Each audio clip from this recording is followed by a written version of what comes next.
may pangarap tayo na gusto nating marating, na gusto nating abutin. Minsan, may pangarap tayo na hindi naman ibinibigay, pero binibigay sa atin. Siguro dahil may mga bagay na mas higit pa natin kailangan o mas maganda yung resulta kaya yun ang ibinibigay sa atin ng Diyos. Kaya kami, ito ang aming buong pamilya. Palagi gusto namin kami ay sama-sama. Masaya, mamasyal ng sama-sama, mabuhay na maayos kasama ang aming mga anak.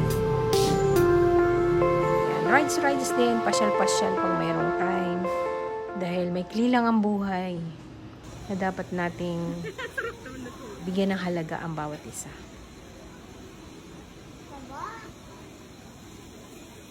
Ayun, bebe, oh.